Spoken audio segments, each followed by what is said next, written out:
What's up, dudes? Chooch back with another video, and today I'm out here on the B-Goat EXN on some amazing terrain. I'm on a dried up lake bed I found out here in Colorado, and this is the coolest place, dude, I found to ride. And I ended up riding out here so far, man. I got lost, dude, because the camera ended up dying, and I was out here forever, dude. Because there's all these channels and stuff that come through here. Once you get a little bit farther over, there's all these rivers and stuff coming down from the mountains, and I went across a few of them, but then they open up wide and they really start flowing. So I got to a point, guys, where I literally was locked in between two of these big channels up here. I haven't made it to it yet, but dude, this was very cool, and it was such a large area. Like, I didn't really understand how big this lake was, and half the lake was dried up, and so it was just a way bigger area than I thought it was. I really underestimated it, and I got way out here, guys. But I got some good footage. The camera did last for a minute, and it was fun, man. I didn't tear up the wheel or anything like that. My little bread pan mud guard I had, so I used like a bread loaf pan, one of those silicone bread loaf pans, and just screw it straight into the back, and then cut the bottom of the bread loaf pan off. And that was like my mud guard for a while. But transporting the wheel in the truck, it ended up coming off. So I got to make a new mud guard for this thing. I'm gonna go back with the dirt bike looking fender mud guard on this thing, because I definitely need one. But this was fun, man. This is the little area of Twin Lakes, Colorado, and I-70 right now, Interstate 70 that goes across Colorado, is actually shut down for mudslides, dude. So they were redirecting everybody through this little town, and so I probably would have never gone through here if they weren't redirecting everybody through this town. And I was like, no way, man. I was like, I gotta stop here for a minute. Like, I wasn't even planning on it. I was like, dude, I gotta go ride. I have to go ride. And it was worth it, man. It was so cool. And I found some really good trails. Like that mountain that's right directly behind me over there. It's on the side of the road that's not over by the lake over there. But that mountain that was just right behind me had some amazing trails on it, guys. It was so, they were very hard. Those trails that are like narrow path right on the edge of the mountain. And dude, one slip up and your wheel is just gone, dude, down all that stuff. So it was literally nerve-wracking riding all that. But it was a good time, man. Good day of riding, and just a little impromptu stop. I think I got here at like 12 a.m. And then I ended up riding, dude, till 5 o'clock in the afternoon, just cruising all around everywhere. I was not expecting it. They had good little food stands in town right there, like little all kind of stuff, dude. They had good things to eat. They had like lemonades and popsicles and root beer and chicken, and I was happy, bro. So it was a good time. And this was the little pathway getting out here. It was just also incredible as well. And look at, like, it was grooving, man. And I never ride in shorts. That just shows I never ever ride in shorts, guys. And that shows I was just like driving along and pulled over real quick, and I was like, all right, yeah, I got to get the camera out and film the spot. And it was, dude, it was awesome. So much fun. We're about to head up to the trails that I found.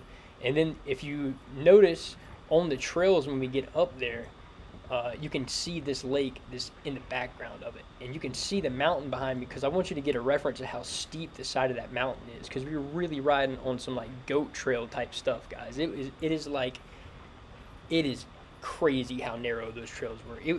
The pedals were overhanging the ledge up here. You'll see it. And this right here, this reminded me of like the beach, man. This reminded me of like one of the coastlines, or like the East Coast marshes is exactly what this reminded me of. Even though this is freshwater right here. This is the hotel I stayed at. So I found a cool little cabin style hotel. Wasn't too expensive or anything. Got the, this is the M Super Pro right here. I got the free motion pedals on it. I'm loving those things, guys. The review is coming on these free motion pedals, like next video. These things are killer, guys. I've been really rocking this M Super Pro right here with the side pad set up. That thing was trail ridden all day yesterday. I loved it, man. That thing is doing so good. That wheel is really riding great. I run a lower PSI on that wheel because it's an older wheel. I rock like 28 PSI on it. And then I rock like 31, 32 on my newer ones because I don't want to damage that rim. But Trails on running that around lower in this cool PSI, place dude, that's I there. can send that thing Pretty, in the trails, pretty. dude. That little bit of lower PSI makes you just be able to just go hard in the woods with that wheel. That M Super Pro, I think, is my top, my favorite trail riding wheel by far. The EXN is good if you want to go for Clark trail ride Phillips. and go all day Free long and not motion. worry about range at all. But that M Super Pro right there, man, that 1800 watt hour M Super Pro, you can ride, 5 hours jamming. This was some pictures when it flared up at the lake up there with the wind. Got me a good coffee down here at the hotel lobby. All right, dude. So coming up, check this part out. I got stuck out there in the mud, bro, in fluff mud. Look at this. So I tried to ride around the edge of that lake. I said I got lost. I was being serious. Check this out. BeGoat EXN, stuck in the mud. I'm muddy. I'm lost, dude. I ended up getting lost. I got in between two channels over here, and I couldn't figure out how to get past like the river, dude. And so I've been out here trying to get past this lake for like 3 hours. Bro, stuck out here. Look at this, dude. Oh no!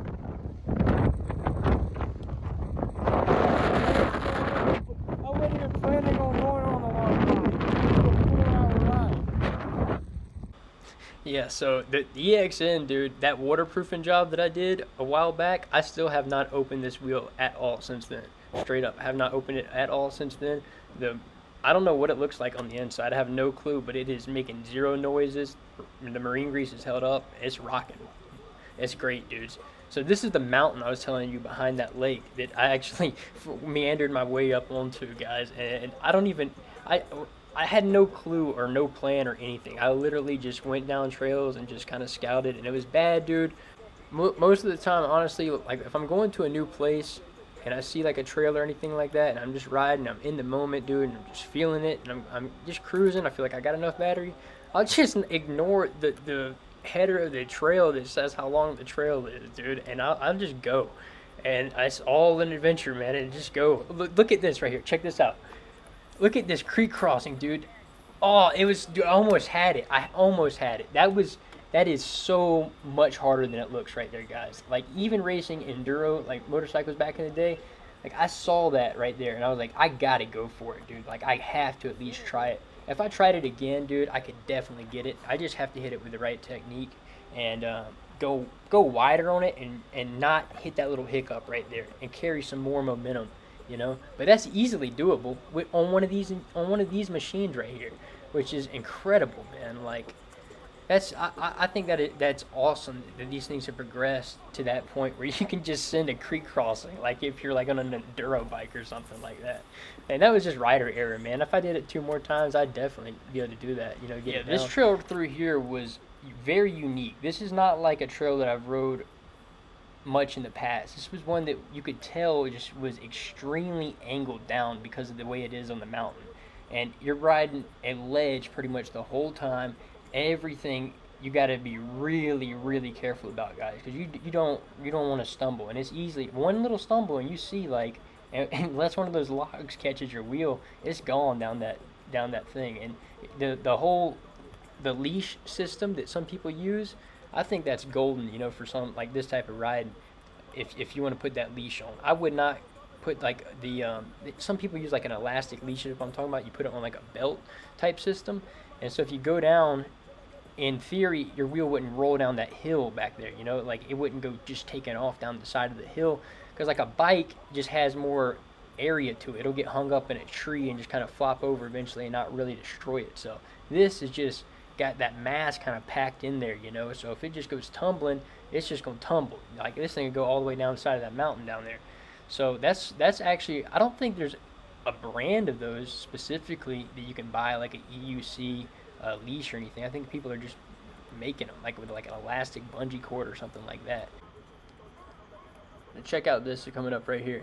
Log, pretty big log right here. I just went, dude, and it kind of worked out, man. That low center of gravity on these unicycles is such a golden thing, man. People say, "Oh, but you got those pegs, they can clip the rocks and all the trees on the side." There is benefits to it, man. Like for log crossings and stuff like that, you can really just use that power and just the low center of gravity nature of these unicycles and stuff like that. you do it like once or twice, it's not too hard, man. It's just like going over a curb or something like that. But you just need to angle. You need to line up on it perfectly, like perfectly straight. You don't want to hit that log at any angle. If that front tire hits that log at any angle, it's just gonna shoot you to the side. So that's another thing. Like if you're on a motorcycle, you're coming up to train tracks or anything like that, or a log on a dirt bike, anything like that, you have to line up on it. Whether that means changing your angle on the roadway, or that means changing your angle on the trail, wherever it is, and you need to line your machine up to where it's going to hit that railing perfectly straight on, and it's not going to bash that wheel to the right or left, because then you're just going to face plant. And so that's the technique, is just to have enough lift and then enough grab on that front wheel and hit it straight. And then you'll go over any log every time, no problem. And with stuff like that, you just don't hit it full speed like that with no lift or anything like that. But you gotta get to kind of go with it, and you'll get it down no problem. But this trail, man, was something else. This was unique, man. This is really unique, because there's not a lot of trails around that are specifically like this one. This one was, you could tell it wasn't used very much. It was had some fresh, like, I want to say like pine straw and like mixture of rocks and stuff on top that usually heavily trafficked trails don't have. All that stuff kind of gets pushed to the side. And it was just unique, man. It flowed good. It had some great lines to it. It was technical. I loved it, man. All in all, it was great. And what a beautiful spot to ride. What a beautiful spot. This is Twin Lakes, Colorado, if y'all want to go up here and check it out. It is a haul from the Front Range, guys. It's way up yonder, but it's a cool spot, man. It's secluded. It's beautiful. And if you can take like a paddleboard too and make a day out of it, you can go up there to, I parked in this little parking lot. It was like a $7 fee for the day. And there's people hanging out there, paddleboarding, just making a day out of it, barbecuing. And one guy out there, I don't know how he had his bass fishing boat, he had his four-wheeler, he had his side-by-side, his canoes. I said, dude, how did one man get 2 trailers out here and all that stuff? We were appalled. This man was living life out there, just set up, dude. So it was a cool spot, man. It really was a cool spot, and you really cannot beat the riding around there. There was good roads, good dirt roads, good trails. Everything I love. I can't complain. Anyways, dudes, it's been Chooch. If y'all enjoyed the video, throw it a thumbs up. And all the pre-orders are open right now for all the new wheels, guys. So Kingsong S20, you got the new Gotway B-Goat Hero, the Extreme Bull Commander, and all the other wheels that are coming back in stock as well, guys. So go ahead and put in your pre-orders. Links below to E-Wheels, E-Rides, Alien Rides, Rev Rides, whatever your choice is. Hit them up. And I'll see y'all in the next one.